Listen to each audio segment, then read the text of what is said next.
ஆண்டவராகிய இயேசு கிறிஸ்துவின் நாமத்தினாலே இந்த விடுதலை திட்ட நிகழ்ச்சிக்கு உங்களை வரவேற்கிறேன். ஆண்டவரை குறித்து அறிகிற காரியத்தை குறித்து நாம் தியானித்து கொண்டிருக்கிறோம். தேவனை பற்றி அதிகம் அறிவது தேவனுடைய குணாதிசயங்களை இன்னும் அறிந்து கொள்வதற்காகவும், அப்படி குணாதிசயத்தை அறிகிறதுனால நாம் இன்னும் தேவனை நெருங்கி சேருகிறோம். தேவனை குறித்த தவறான புரிதல், அந்த இருள் நம்மை விட்டு விலக ஆரம்பிக்கிறது. இன்னும் அதையும் தாண்டி பல நேரத்தில் பாவத்தை மேற்கொள்வதற்கும், இல்லை இந்த பாவ உலகத்தில் பலத்தோட வாழ்வதற்கும், ரிஜெக்ஷன் புறக்கணிப்பை மேற்கொள்வதற்கும், தேவன் எவ்வளோ நன்மை செய்கிற தேவன் என்பதை அறிந்து கொள்வதற்கும் உணர்வதற்கும் இந்த காரியம் நமக்கு உதவியாக இருக்கிறது. இன்றைக்கும் இந்த தேவனை குறித்து அறியக்கூடிய ஒரு காரியம், அதில் மிக முக்கியமாக வேதத்தை பொறுத்த வரைக்கும் names R revealing the character. பொதுவாகவே நம்ம பல இடத்துல பார்த்துருப்போம்ல, பைபிளில் சில பேர் பேரை போட்டுட்டு அப்படி என்றால் இது அர்த்தமாம் அப்படின்னு போட்டிருப்பாங்க. ரொம்ப சிம்பிள். இம்மானுவேல் என்றால் தேவன் நம்மோடு இருக்கிறார் என்று அர்த்தமாம். ஆபிராம் அப்படின்னா பெரிய தகப்பன், ஆபிரகாம் அப்படின்னா அநேக ஜாதிகளுக்கு தகப்பன்.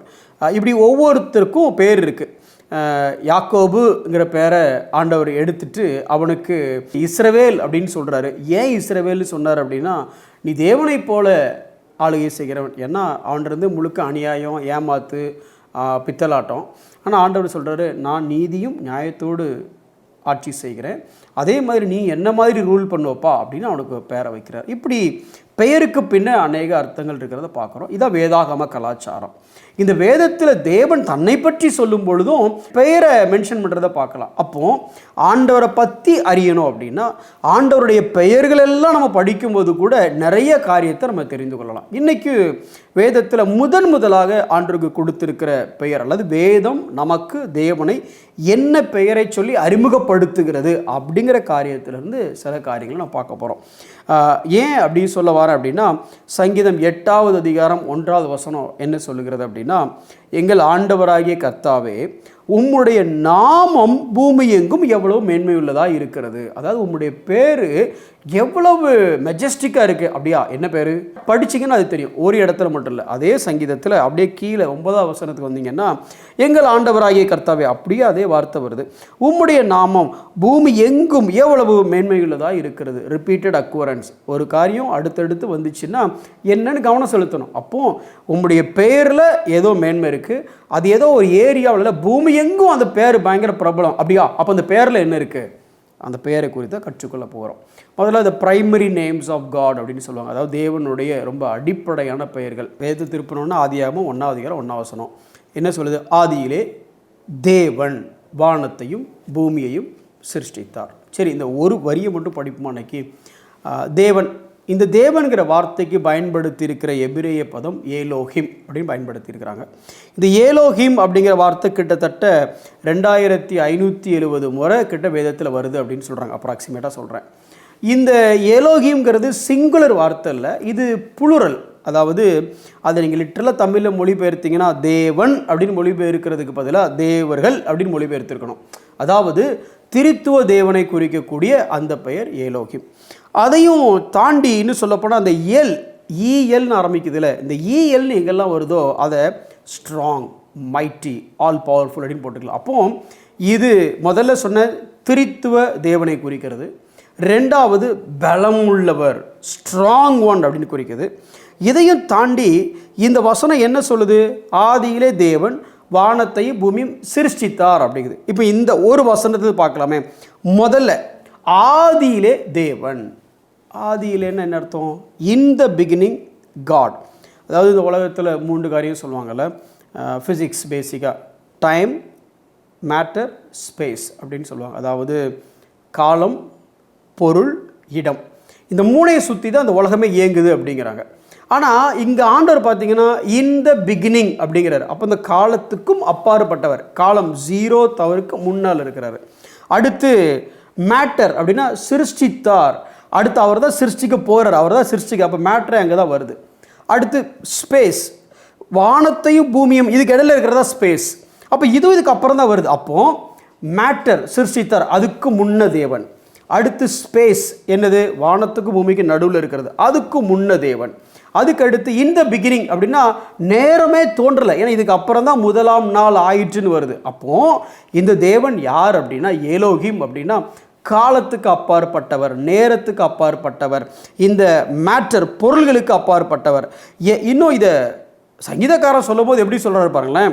சங்கீதம் 90வது அதிகாரம் 2வது வசனம், அதான் இந்த பிகினிங்கிற வார்த்தையை பைபிள்லேருந்தே விளக்கணும் அப்படின்னா இங்கே போகணும். சங்கீதம் 92ல் பர்வதங்கள் தோன்றும் முன்னும், அதாவது இந்த மலைலாம் உண்டாகிறதுக்கு முன்னே, இந்த மலைன்னா தர பூமி உண்டாகிறதுக்கு முன்னே, நீர் பூமியையும் உலகத்தையும் உருவாக்கும் முன்னும், பூமி உண்டாகி உலகம் உண்டாக இதுக்கெல்லாம் முன்னே, அப்போ டைம் ஸ்பேஸ் மேட்டர் இதெல்லாம் வருவதற்கு முன்னே நீர் எப்போ வந்தீர் அதை சொல்ல முடியாது. அதனால் நீர் அனாதியாய் என்றென்றைக்கும் தேவனாய் இருக்கிறீர். அனாதியான எட்டர்னலி அப்படின்னு வச்சுக்கலாம், நித்தியமாக எப்போதோ. ஏன்னா டயத்துக்குள்ளே மேட்ருக்குள்ளே ஸ்பேஸுக்குள்ளே உங்களை கொண்டே வர முடியாது. இது எப்படி வச்சுக்கலாம்னா, நான் ஒரு லேப்டாப்பில் ஒர்க் பண்ணிட்டுன்னு வச்சுடுங்களேன். இப்போ இந்த லேப்டாப் தான் உலகத்தையே கண்ட்ரோல் பண்ணுற லேப்டாப்னு வச்சுடுங்க. இந்த லேப்டாப்பில் உலகத்தினுடைய கண்ட்ரோல் பண்ணக்கூடிய எல்லா கண்ட்ரோலும் இன்ஸ்டால் பண்ணியிருக்கிறாங்க. இப்போது இந்த லேப்டாப் உலகத்தையே ஆளுது, அதாவது இன்டர்நெட் இது ரூல் பண்ணுது, சர்வர் அப்படி நிறைய காரியங்கள் எல்லாத்தையும் இது ஒரு ஹப் மேனேஜ் பண்ணுது. இந்த லேப்டாப்புக்கு வெளியில் நான் இருக்கிறேன். என்னதான் இந்த லேப்டாப் எல்லாத்தையும் ரூல் பண்ணாலும் இந்த லேப்டாப்பில் என்ன செய்யணுங்கிறத நான் தான் தீர்மானிக்கணும். பிரதர் எவ்வளோ பவர்ஃபுல் லேப்டாப் தெரியுமா பிரதர்? ஹோல் சர்வர், எல்லா உலகத்தினுடைய சர்வர் இது கூட தான் கனெக்ட் ஆகிருக்கு. இது போச்சுன்னா எல்லாம் போச்சு. Such a powerful laptop. இப்போ இதோட யார் பவர்ஃபுல் தெரியுமா? இதை யார் ஆன் பண்ண முடியும், இதை யார் ஆஃப் பண்ண முடியும்? அவர் தான் பவர்ஃபுல். ஏன்னா அவர் லேப்டாப்புக்கு உள்ளே இல்லை, லேப்டாப்புக்கு வெளியில் இருக்கிறார். இந்த மொத்த உலகமும் தேவனுடைய கரத்தில் இருக்குது. இந்த உலகத்துக்கு வெளியில் அவர் இருக்கிறாரு. இந்த உலகம் முழுக்க அவர் ஆளுகைக்கு கீழே இருக்குது. அப்போ இந்த ஏலோகிம் சிருஷ்டித்தார் அப்படின்னா அவர் அப்பேற்பட்ட தேவன், இந்த உலகத்தையே சிருஷ்டித்த தேவன். இன்னும் சொல்லப்போனால் சிருஷ்டித்தது மட்டும் இல்லை, இதை இஷ்டத்துக்கு ஆடலாமா அப்படின்னா எபிரேயர் 1வது அதிகாரம் 2-3 வசனங்களை வாசித்து பார்த்தீங்க அப்படின்னா அதில் எப்படி சொல்கிறாரு? இவரை கொண்டு உலகங்களை உண்டாக்கினார் அப்படின்னா இயேசுவை வச்சு வார்த்தையினால் உலகத்தை உண்டாக்குனாராமா. உலகத்தை உண்டாக்குனது மட்டும் இல்லை பிரதர், அதுக்கு அடுத்து என்ன சொல்கிறாருன்னா சர்வத்தையும் தம்முடைய வல்லமையுள்ள வசனத்தினாலே தாங்குகிறார். அப்படின்னா இந்த உலகத்தை உண்டாக்கி விட்டது மட்டும் அவர் இல்லை, வார்த்தையெல்லாம் உண்டாக்குனது மட்டும் இல்லை, இன்றைக்கும் இந்த உலகத்தை கண்ட்ரோல் பண்ணுறது, சஸ்டெயின் பண்ணுறது அவர் தான். அப்போ இந்த உலகங்கிறது என்ன, சும்மா கற்பனைக்காக சொல்கிறேன்னு வச்சுக்கோங்களேன். இப்போ ஒரு பெரிய ஆள், ஒரு பெரிய ஜைஜாண்டிக் ஆள் ஒரு சின்ன ஒரு பந்தை கையில் வச்சுட்டு இருந்தாருன்னா எப்படி இருக்கும்? சும்மா புரியுறதுக்காக சொல்ல வரேன். அவர் இந்த உலகத்துக்கு வெளியில் இருக்கிறார். இந்த உலகத்தை அவர் தான் படைத்தார், இந்த உலகத்தை அவர் தான் தாங்குகிறார். அந்த அளவுக்கு இது சிருஷ்டித்தார் அல்லது இன் த பிகினிங் அப்படிங்கிறத பார்க்குறோம். ரெண்டாவது இதே வசனத்தில் அவர் சிருஷ்டித்தார் இருக்குல்ல, எதிலிருந்து சிருஷ்டித்தார்? எதை சிருஷ்டிக்கணும்னாலும் ஒரு ரா மெட்டீரியல் வேணும்ல. ரா மெட்டீரியல் இல்லாமல் எதையுமே சிருஷ்டிக்க முடியாது. ஒரு சின்ன எக்ஸாம்பிள் சொல்ல போனால், ஒரு மனுஷன் ஆண்டவரை பார்க்குறான், ஒரு பெரிய சயின்டிஸ்ட்டு, ஆண்டவரே நீர் தான் உலகத்தெல்லாம் படைச்சிராமா, படைச்சதுனால தான் நீ பெரியவராமா, இப்போ நாங்களும் படைச்சா நாங்களும் பெரியவர் ஆயிராம்ல. சரிப்பா படைச்சிப்பார். அம்மா நீ படைச்சதுலே சூப்பர் டூப்பர் கிரியேஷன் என்ன? வேற யாருப்பா? மனுஷன்தான். அப்படியா? சரி, ஒரு மனுஷனை படைச்சா ஓகேவா? சரிப்பா நீ படைச்சிக்கோ. அம்மா மனுஷனை நீங்கள் எதுலேருந்து படைச்சிங்க? மண்ணில் இருந்தானே, நாங்களும் மண்ணிலிருந்தே படைக்கிறோம் பாருங்க அப்படின்னு ஒரு கப்பு மண் அப்படி அள்ளின உடனே ஆண்டவர் சொன்னாரான், தம்பி அது என்னோட மண், ஓ மண்ணை நீ உண்டாக்க முடியுமா? God created everything out of nothing. உங்கள் வாழ்க்கையில் ஒன்றுமே இல்லாத இருந்த சூழ்நிலை கூட ஒரு விஷயத்தை புரிஞ்சுடுங்க, கடவுள் பிரதர் இப்படி இருந்தால் ஆண்டவர் ஏதாவது செய்வார்னு எதிர்பார்க்கலாம், இப்படி இருந்தால் ஆனால் ஒன்றுமே இல்லையா? That is the best opportunity for God to show who he is. அதுதான் தேவனுடைய சுபாவம். ஒன்றுமே இல்லாவையிலிருந்து எல்லாவற்றையும் சிருஷ்டித்தார். ஆதியிலே இருந்தார்னு சொன்னேன், சிருஷ்டித்தார்னு சொன்னேன், ஒன்றுமே இல்லாதவையிலிருந்து சிருஷ்டித்தார்னு சொன்னேன். அடுத்து வானத்தையும் பூமியையும் சிருஷ்டித்தார். நீங்கள் மேலே ஏற்றி பார்த்தா வானம், கீழே குனிஞ்சு பார்த்தா பூமி, வேறு ஒன்றுமே இல்லை பிரதர், எல்லாத்தையுமே அவர் தான் சிருஷ்டித்தார். அதை எல்லாத்தையுங்கிறதுல இன்னொரு வார்த்தையை போட்டுக்கலாம், கம்ப்ளீட்டட். மனுஷனை படைச்சுக்கிட்டு விட்ட உடனே மனுஷன் ஆண்டவரே எல்லாத்தையும் படைச்சிங்க, தண்ணித்தாக எடுக்க தண்ணியே காணோம், சாரிப்பா பற்றியா உனக்கு எல்லாத்தையும் படைச்சேன் தண்ணியை சாப்பிடுவான் அப்படின்னு ஆண்டவர் எதுவுமே சொல்லலை. யோசிச்சு பார்த்தீங்களா? மனுஷன் தான் கடைசி படைப்பு. மனுஷனை படைச்சதுக்கப்புறம் மனைவியை கூட படைக்கலைங்க, உள்ளேருந்து தான் எடுத்தார். அப்போது இவனுக்கு மனைவின்னு ஒன்று தேவைப்படுங்கிட்டு அதை கூட உள்ளே வச்சு தான் அனுப்பிச்சார். அப்போது தேவன் இந்த உலகத்தில் படைச்சார்னா இட்ஸ் அ பர்ஃபெக்ட். அதுக்கப்புறம் எதுவுமே தேவைப்பட வேண்டிய அவசியமே இல்லை. எனக்கு அருமையான சகோதரனை சகோதரி, இது என்ன பாடத்தை நமக்கு கற்றுக் கொடுக்கிறது? இந்த தேவன் சிருஷ்டித்தவர். ஏலோஹிம், ஏல் அப்படின்னா mighty God, Elohim self sustain God. இவர் எல்லாவற்றையும் இவர்தான் சிருஷ்டித்தார். நேரம், பொருள், இடம், இதுக்கெல்லாம் அப்பாற்பட்டவர். இதெல்லாம் இவரை கண்ட்ரோல் பண்ண முடியாது. காலத்தால் கண்ட்ரோல் பண்ணுறவர் கிடையாது, இடத்தால் கண்ட்ரோல் பண்ணுறவர் கிடையாது, பொருளால் கண்ட்ரோல் பண்ண முடியாது சார். இதெல்லாம் தாண்டி அவர் மேலே சார், ரொம்ப பெரியவர். சிருஷ்டித்தார். எதில் சிருஷ்டித்தார்? ஒன்றுமே இல்லை, அது வந்து சிருஷ்டித்தார் சார். எவ்வளோகான சிருஷ்டித்தார்? எப்பா, வானத்துக்கு கீழே பூமிக்கு மேலே நீ பார்க்குறது எல்லாத்தையும் அவ்வளோதான் சிருஷ்டித்தார். ஏதோ அறகுறையாக விட்டுருக்காரா? அட, மனுஷனை படைக்கும் பொழுதே அவனுக்கு ஒரு மனைவி தேவைன்னு அவனை உள்ளே வச்சு தான் அனுப்பிச்சார். போதுமா? வேறு ஏதாவது தேவையா? வேறு என்ன, வேறு ஒன்றுமே இல்லை. He is the creator. உங்கள் வாழ்க்கையில் எதையும் அவரால் சிருஷ்டிக்க முடியும். அவருக்கு இடம் கொடுத்து பாருங்கள். அக்னாலஜி இஸ் வெஸ்டம். இந்த படைப்புகளை பார்க்கும் பொழுது எவ்வளோ பெரிய ஞானமுள்ள தேவன், எவ்வளோ மகிமையுள்ள தேவன், எவ்வளோ வல்லமையுள்ள தேவன், எவ்வளோ என் மேலே அன்பு வச்ச தேவன், எல்லாத்தையும் எனக்காக வச்சுருக்கிறார். எல்லாமே எனக்காக அவர் சிருஷ்டித்தார்.